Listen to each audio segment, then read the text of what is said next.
Welcome, everybody, to another episode of What in the World is Happening, the show about Maitreya and the Masters of Wisdom. I'm Sabina Qureshi, broadcasting live from Edmonton, Canada, and with me today is Camille Laweng from New York, USA. Hi, Camille. Hello, How are you? I'm doing well, thanks, and thanks for having me on your program. It's great to have you here. The topic today is the evolution of humanity, stepping into our divinity. And it's an intriguing subtitle there, Stepping into Our Divinity. So I look forward to what we're going to hear from you, Camille. We broadcast live most second Saturdays on Zoom, Facebook Live, YouTube, Twitter, and Twitch. So you can catch us in lots of places.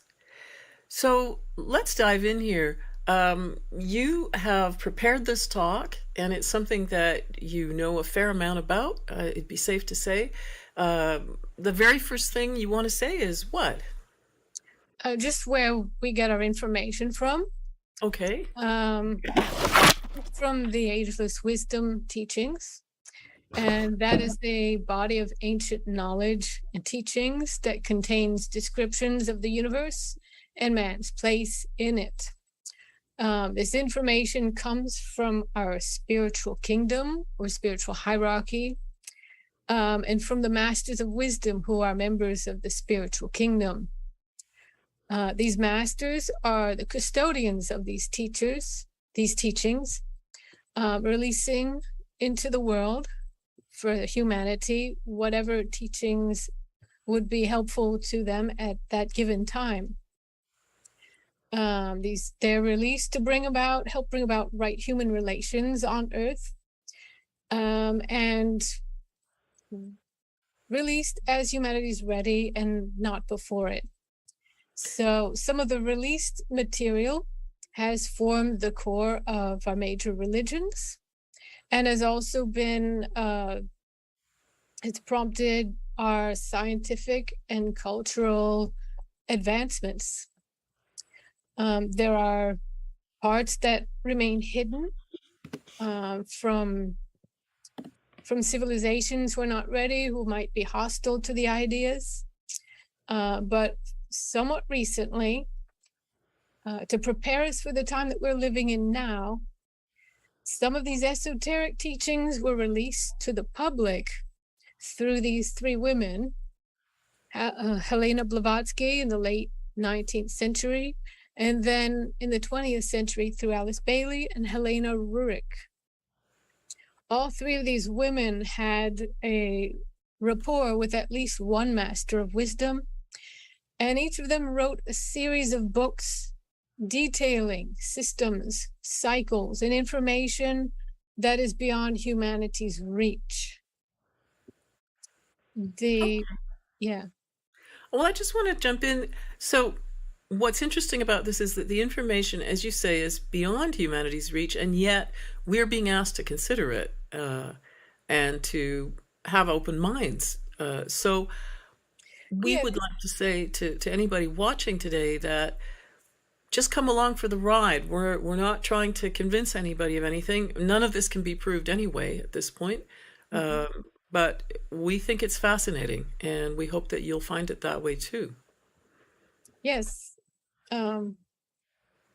So more recently, Benjamin Crème, who was the founder of Share International, the organization that we're a part of, he was also contacted by a master of wisdom and trained under him, developed a telepathic rapport with his master. And the information that this master gave him pertained to Maitreya and his plans to come back to public life and to work directly with humanity.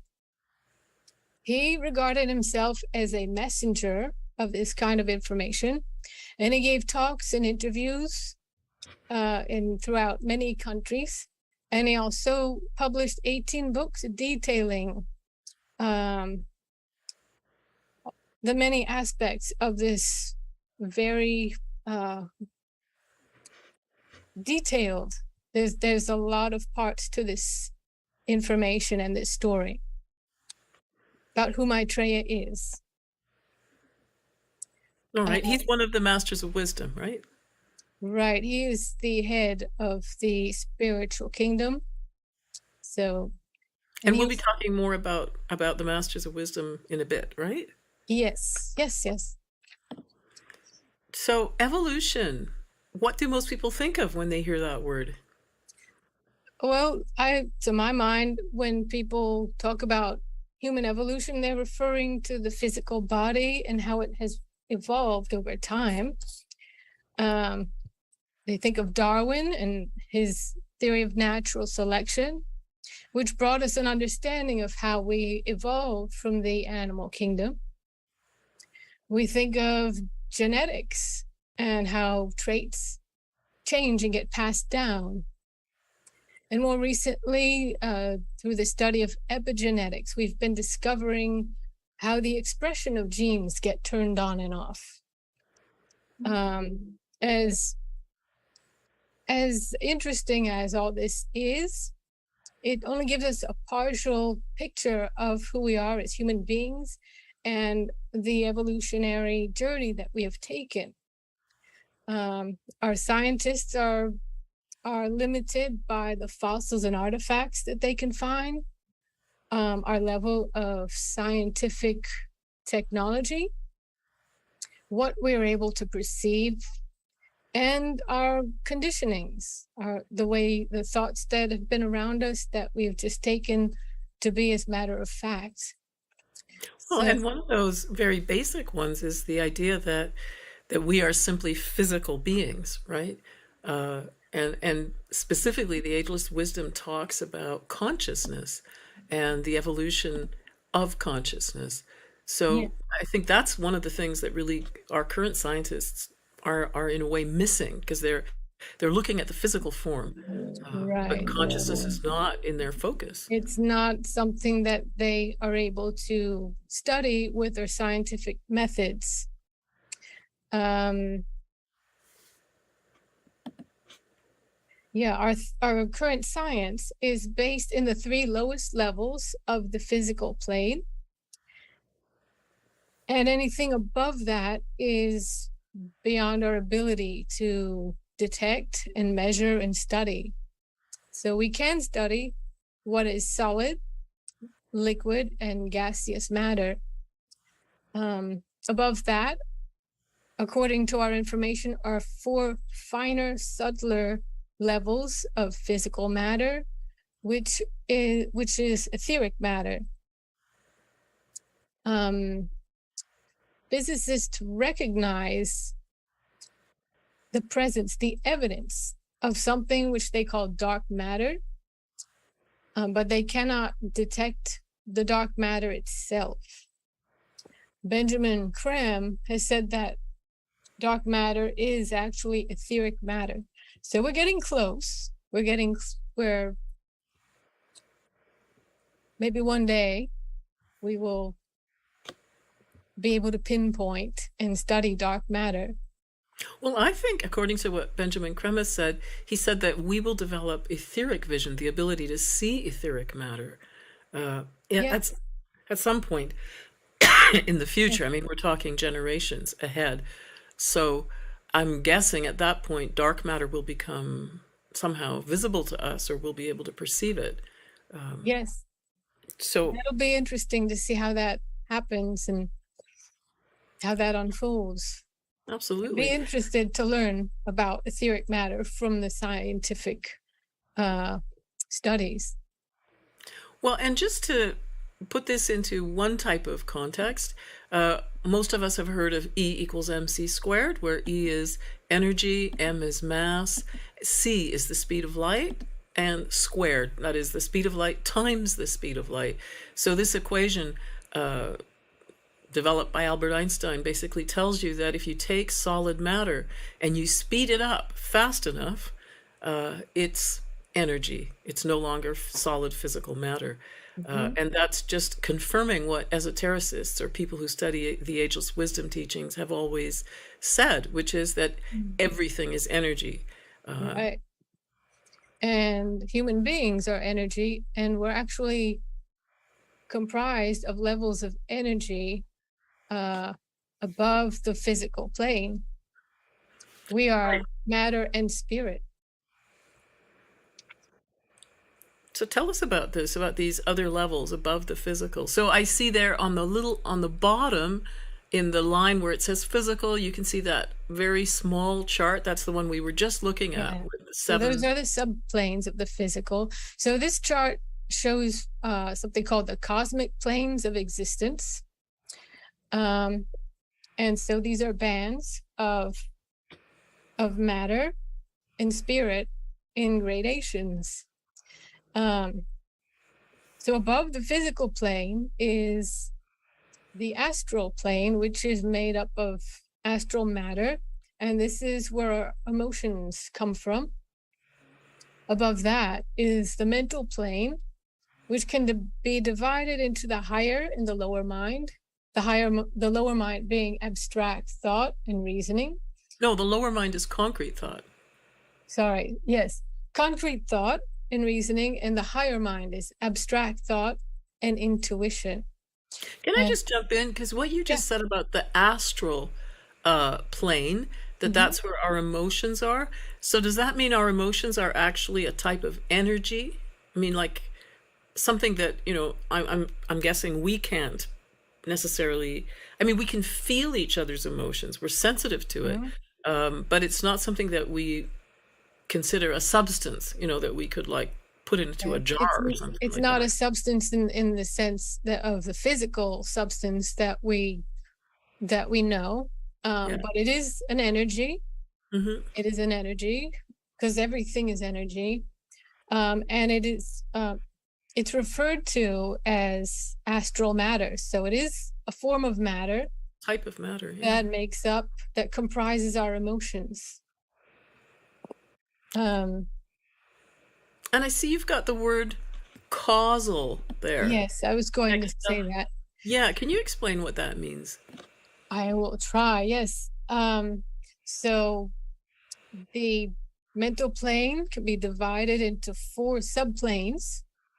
And the highest subplane of the higher mind is called the causal plane. And this is where our soul resides, at the highest level of the mental plane.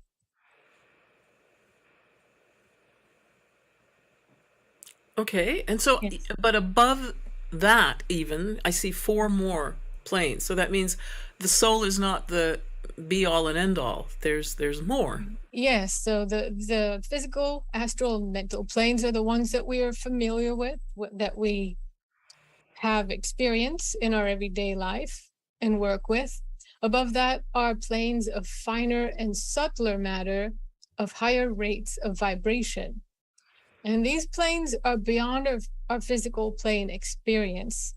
But some of the qualities are named here, such as love, wisdom, for the Buddhic plane, and will for the Atmic plane. Above that is the monadic plane, and this is where the spark of God resides. So what is the spark of God? What is that? Some religions and belief systems refer to a spark of God, or the fire, something that is within us all. This is us at the spiritual level. So you're saying we somehow we are sparks of God.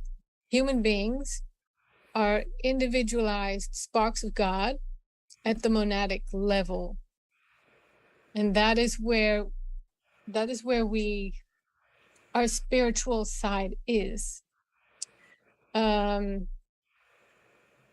so the divine, which is above monadic, what's that then? That is the purest level of spirituality. So would that be like the God, if you want to think of God as, in whatever way you want to think of God, that would be where God, out of which perhaps we came? The source. Yeah. Perhaps, yeah. That might be a good way to think of it. And you said earlier that the Masters of Wisdom, you mentioned them in relation to love, wisdom. Yes. So Yeah, mention it a little bit later, but the masters are at their consciousness is at the Buddhic level of love wisdom. Hmm. Okay. And just looking, one last thing I want to say before we carry on here. When we look at higher mind and lower mind, I think all of us have experience of both concrete and abstract thought. But Benjamin Crème has said that our current science and medicine, for example, these are all results of the work of the mental planes, The lower mostly mind. concrete thought, but of course, abstract thought also comes into it. Intuition. Inspiration, Yeah. right? Mm-hmm.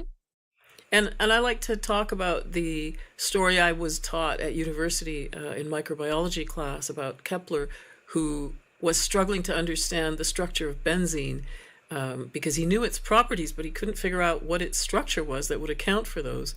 And so he was dozing off in front of the fire and suddenly saw, kind of half asleep, a serpent eating its own tail. And that gave him the idea that it was actually a ring. Benzene is a ring of 6 carbon atoms. And I love stories like that because they show that inspiration comes through a different type of channel. Yeah, different from rational this plus this and this, therefore that. Exactly. That would Yeah, be the it concrete. comes from a different place. Yes. So I'd like to just go over the constitution of Okay. a human being. And we are comprised of these levels of these planes in 3 parts. And at the highest level is our spiritual side, the spark of God, as we have just mentioned. This is also called the monad or the divine self. And this is who we are essentially. We are essentially gods, little gods. At the level of the monadic plane, it is vibrating at too high a rate to go down into the physical plane. So an intermediary is created between matter and spirit, and this is our soul. The soul is at the causal plane, the highest level of the mental plane, is the causal body. It's also called the higher self. And this is also where all of our incarnational experience and memories are stored. Okay. So that's supposing reincarnation, right? Yes, yes. That we live many, many, many times. Right. That is one of the teachings of the Ageless Wisdom. So that's taken as a given when we talk about these things. I understand not everyone believes in it. We can't prove it, but we're just putting it out there. Right. And so at the physical plane level, the soul creates and works through a vehicle, person who is born into the world, and this is our personality, also called our lower self. So the personality is made of a physical body from physical matter, an astral body made from astral matter. This is our emotional experience, and a mental body made from mental matter. So basically, the monad, the spark of God, cannot express itself on the physical plane. So it the rate of vibration is just way too different between the physical, astral, and mental levels and the monad. Right, kind of like what we were seeing about E equals MC squared, right? About how fast things vibrate to become energy. Right. Yes. So the monad actually creates this reflection of itself, the soul, right. which is like a vehicle for it. And then the soul, in its turn, creates another reflection or vehicle for itself, which is what we see when we look in the mirror. Yeah, the soul steps down the qualities of the monad. Mm-hmm. And then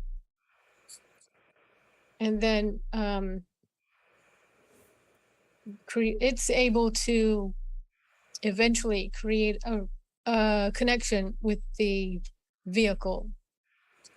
It's Okay. it's it's the intermediary between matter and spirit. We can talk more about how this unfolds a little bit later if you want. Okay. Sure. Well, and I know you're going to talk about the fact that we, that is humanity, exists everywhere. Yes, that's our information. And everything, all the life forms are on their way to becoming human, are human, or have gone beyond human and evolved into more evolved states of being. And just take a look at all these galaxies, all these dots are galaxies. Just keep that in mind. Now, that's a lot of life out there. Yeah. Everything is populated by living, conscious beings. Yeah. And so I suppose the fact that, for example, when the Mars rover landed on Mars, it didn't see anybody there. So how do you account for that? If we're saying that there is life there. Right. Yes. Yeah, our information is that the planets, including those in our solar system, are inhabited by people, but they are at the etheric levels of the physical plane. So we can't see them. We cannot detect them. Right. And probably in some future time we will, but right now we don't. That's what I think it is. There is a divine plan for the development of life here on Earth, which is comprised of 5 kingdoms. I just want to talk about the kingdoms real quick. Okay. The first to be laid down was the mineral kingdom. And then from that grew the plant kingdom. From the plant kingdom grew the animal kingdom. From the animal kingdom grew the human kingdom. We got our physical bodies from the animal kingdom. And the human kingdom has been growing towards and into the spiritual kingdom. So I'm familiar with the first 4. That's something all children know about. We learn in school. Yes. But the spiritual kingdom is usually something that's talked about in religion. And Right. every religion has its own way of describing that. Right. But the Ageless Wisdom teaching, how does it describe the spiritual kingdom? What does it say about that? It is the spiritual kingdom is the custodians and the overseers of the lower kingdoms. They look after them, they protect them, they manage the unfoldment and the evolution of these lower kingdoms. And I suppose we should out be for doing that us. too. We should also be doing that for the kingdoms below us. We should be looking after them. We're starting to become conscious of that. Yeah. And there's a growing awareness of our role and our responsibility in that sense. Yeah. So now we have a timeline here. Yes. So I'll say that our scientists estimate humanity to be between 300,000 years and 2.8 million years, depending on how they define human, whether Homo hominids, upright beings who stood upright, or sapiens, those who had developed language and were using complex tools and things like that. Right. Our information is that humanity began 18.5 million years ago when the energy of mind was brought to our planet. This made possible the incarnation of human souls on Earth.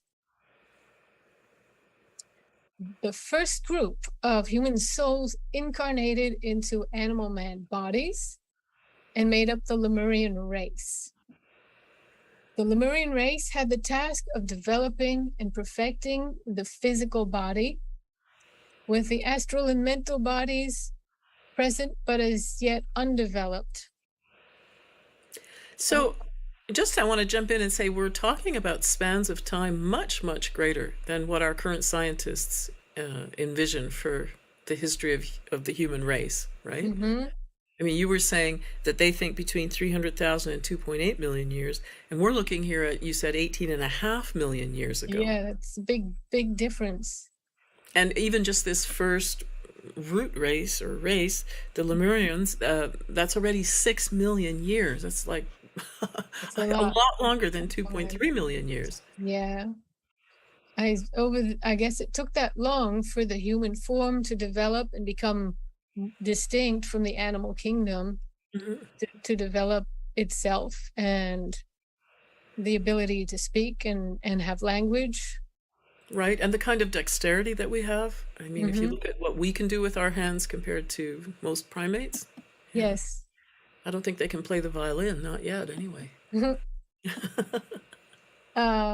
So after the Lemurian root race came the Atlantean root race, whose task was to develop and perfect the astral emotional body, with the mental body present, but is still undeveloped. So over a span of approximately 12.5 million years, the Atlanteans did this so well that even today, for the vast majority of the people in the world, our consciousness remains largely centered in our emotions, our astral body. Right. But that's still not bringing us up to the current time, right? Not quite. The next root race, which is actually the one we're in now, is called the Aryan root race, which has nothing to do with Hitler's use of that word, which he took and twisted it. This term predates Hitler, and everyone alive today is in the Aryan root race, regardless of skin color or features. Our current task is to develop and perfect the mental vehicle. First, the lower mind, and then later the higher mind, having to do with abstract thought and intuition. And in our 100,000 years, that's how old this root race is, our science and our technology that we have today demonstrates the achievements of lower mind. And just for perspective, this chart or this diagram is actually to scale in the sense that the spans of time are shown proportionally. So you can see that 100,000 years is very short compared to these two past root races, the Lemurian and the Atlantean. And in fact, 100,000 years is 0.1 of a million. So that's where we are now. And of course, this is going to continue. We have to continue developing our mental vehicle. We're not at any kind of finish line yet for that, right? No, we've got plenty to do. Yes. But yeah, our goal is to perfect the mental vehicle, and that means having control of our thoughts, the ability to use thought, the ability to concentrate and focus will increase. Right, and lots of things like the ability to know the difference between assumption and something that we have some type of, I don't know what you'd call it, objective confirmation of, but I think we're a long ways from that still. And there's something that you mentioned earlier, talking about the difference between now, our current state, how far we've come, and where we were at during the Middle Ages, right? Yeah, this comes from a quote from Benjamin Crème. He actually said that an average educated child of 14 years old today has the equivalent consciousness of a scholar from the Middle Ages. Well, that kind of blows my mind because it's very interesting. And it's those kinds of little bits of information that made me interested in the subject of evolution and wanting to study it more. Right, because if you talk about a scholar from the Middle Ages, what Benjamin Crème says is that would be equivalent to somebody who nowadays has a PhD, who's gone to sort of the highest level of our current academic system. And so, if nowadays a 14-year-old child who has an education has the same mental level as one of these scholars from the Middle Ages, a few hundred years ago, not that long ago, that means that the whole human race has really moved on a lot, very Right. quickly. Yeah. Yeah. Yeah, that's encouraging. It is. Um, yes. So throughout a journey, all this time through the root races, humanity has always had the help and guidance of the masters of wisdom that form our spiritual kingdom or spiritual hierarchy. These masters of wisdom are people who have evolved from the human kingdom. They have gone ahead of us in evolution. They've learned all the lessons that the earth has to offer and no longer need to incarnate as physical human beings. They are also known as the Lords of Compassion or our elder brothers.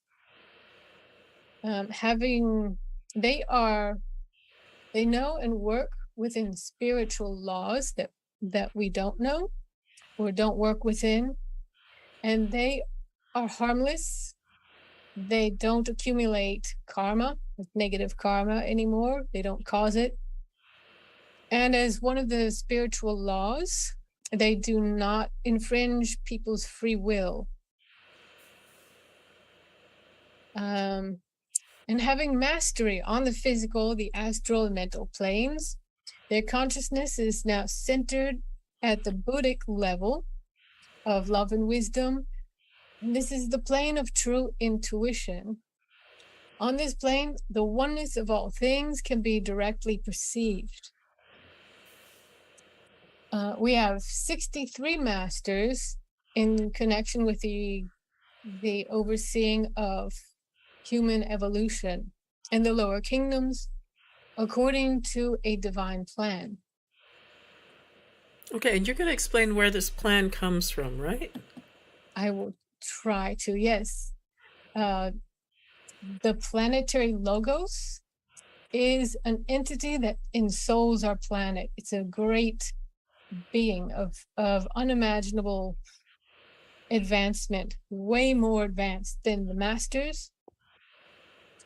Right, and just for perspective, yeah. I think Benjamin Crème said that the difference between a master of wisdom and the planetary logos would be equivalent to the difference between an animal's consciousness and a master of wisdom.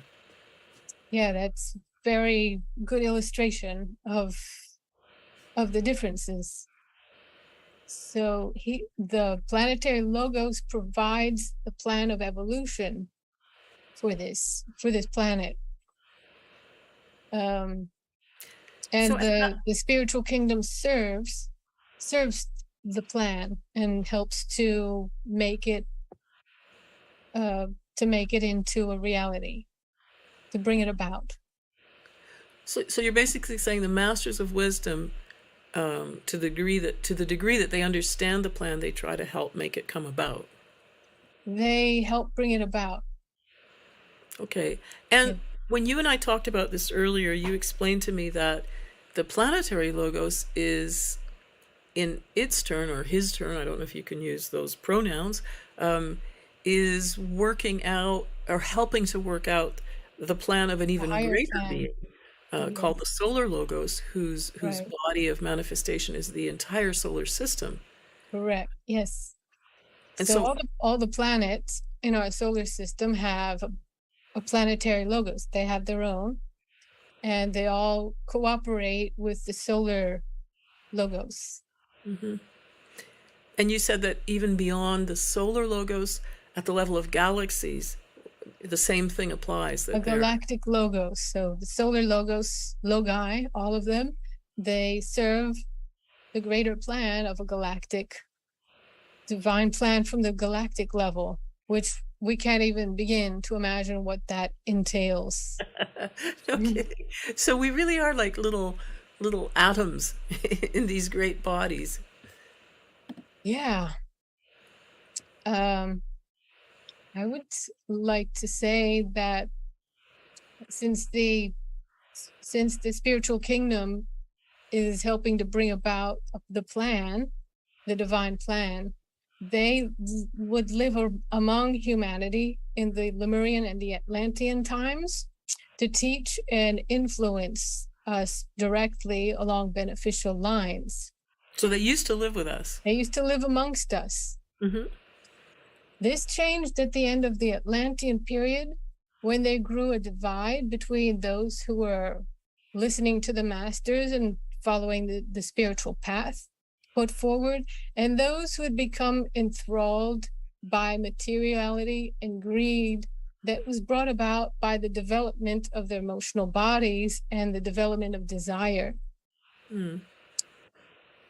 A war happened between these two opposing sides that culminated in the sinking of Atlantis and the withdrawal of hierarchy of the spiritual kingdom from direct contact with humanity. Since then, the spiritual stimulation from the spiritual kingdom has continued, but has been more indirect, with the masters working from remote desert and mountainous locations in the world. And so my understanding is that they have been working through people who we would call disciples, people who are able to receive inspiration from the masters. And some of them we all know, for example, Jesus of Nazareth, and what he received, the teaching he received became the New Testament. Excuse me. And for example, Muhammad also was a disciple of the Masters of Wisdom, and in fact, he was a disciple. So, and the teaching he received became the Islam, the body of teaching in the Quran. Yes, that's one of the ways that they help to bring ideas into the world. They also manage the energies that stream onto our planet to protect and stimulate us towards growth and unfoldment. That's a big part of their job. Mm-hmm. And the masters also place ideas onto the mental plane that would advance life on Earth. This is another thing that they do. Okay. So at the level of the Buddhic plane that they're on, the mental plane is just below it. So they drop ideas onto that plane, and then advanced sensitive people can pick up on the idea and then try to bring it into the world. And so this is how inventions and artistic movements and expressions have come about, social movements, cultural directions. They've come about in this way. Mm-hmm. So in a way, what you're saying when you talk about that is that people pick up these ideas, maybe similarly to how your radio picks up a broadcast, depending on which frequency you turn the dial to? Yeah, if the person's mind is tuned into the level where these ideas are, mm-hmm. then they're able to get it. It could just be like a flash of inspiration, as you've suggested mm-hmm. before. Could be enough to bring about the invention of something. Yeah, and that would explain why you can have people in different parts of the world inventing things, the same thing at the same time, even though they haven't spoken to each other. They haven't transmitted the ideas back and forth between them. Right. Yeah, it doesn't matter the location. And, you've mentioned E equals MC square. Mm-hmm. My understanding is that idea was intuited by Albert Einstein. He didn't arrive at that by rational thinking. Mm-hmm. It just came to him. Yeah, that makes sense, because it's at the time it was such a preposterous idea, It really revolutionized things. Yeah. So in regards to the human evolution, the physical form is almost complete, with the exception of etheric vision, which will eventually develop and become a commonplace. over time, more and more people will be born with it. And as more and more people speak of what they see with their etheric vision, these etheric levels will gradually come to be accepted. At this point, evolution is mainly about expanding our consciousness and our growing ability to express our spiritual side while we're in physical form.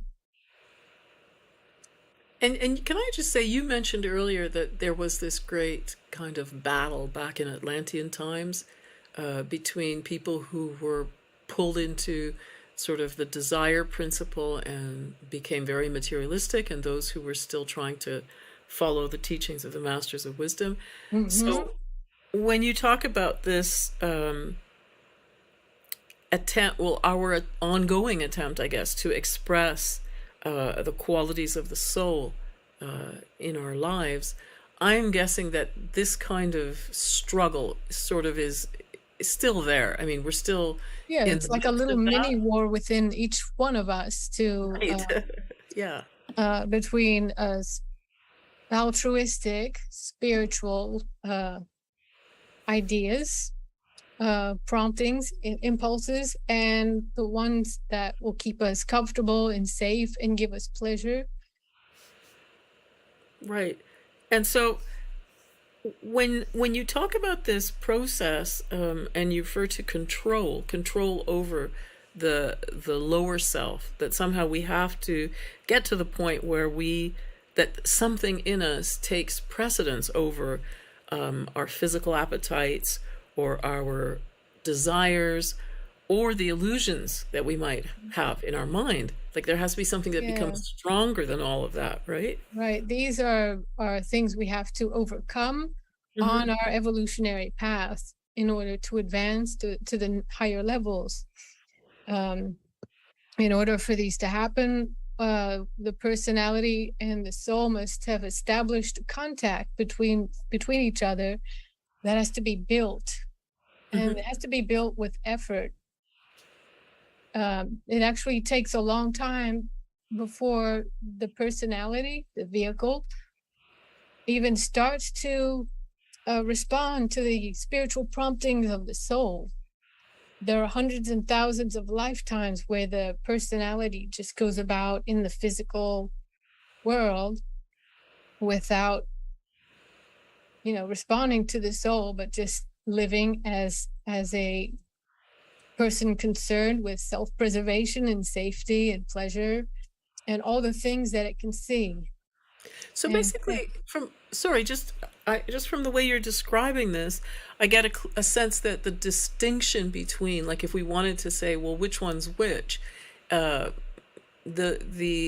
impulses of the soul would be towards, for example, helping others or seeing ourselves as connected with others or part of others, while the personality or the lower self would be concerned more with the just self. wanting stuff for itself, like concerned with itself. I mean, I think it's an instinct to survival instinct, but I think in order to survive at this point, we need to evolve into a more unity-oriented mindset where we start to see ourselves, humanity, as one, and not fighting against one another, but joining together to create something greater than sum of the parts. Yeah. Well, and I think that we're seeing that. I mean, we're really seeing in the world more and more people thinking that way and calling out for that type of approach, whether it's in politics or business or education, right?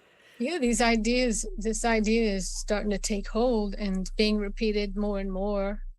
So I think it's gaining traction. It's an idea whose time has come. It's one of those ideas that's probably been floating around in the mental plane for a while.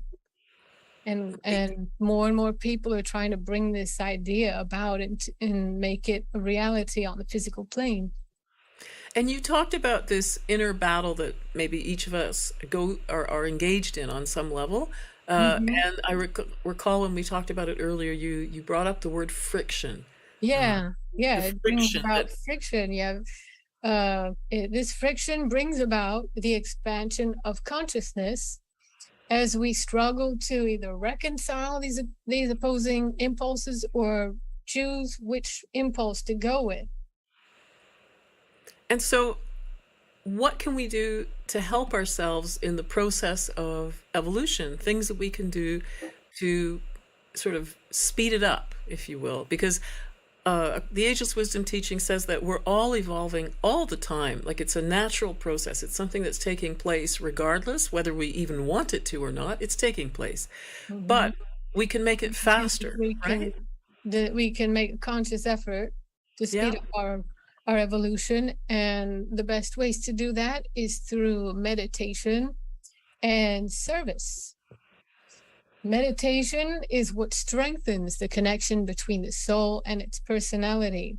In fact, when the soul sees its personality reflection starting to respond to its impulses, it will try to bring the person into some kind of meditation to increase that connection and make it more reliable. Right. And in fact, meditation builds a bridge between your physical brain and your soul, right? An energetic connection. Yeah. Yes. And service? Why is service important? Service helps the person to develop the positive traits that reflect the nature of the soul, and it helps to improve conditions in the world. Of course. Yeah, absolutely. Yeah, so these are and everyone is different. We're all born with different innate abilities and interests. So there are all kinds of ways that one can be of service in the world. You pick the one or a few that line up with your interests and your abilities, and make use of your lifetime here. Right. And we're just about at the end of our pre-recorded broadcast right now. And we'd like to mention transmission meditation, which combines meditation with service. This is something very potent. Yes, very potent. And we, on our broadcasts, we always talk about transmission meditation.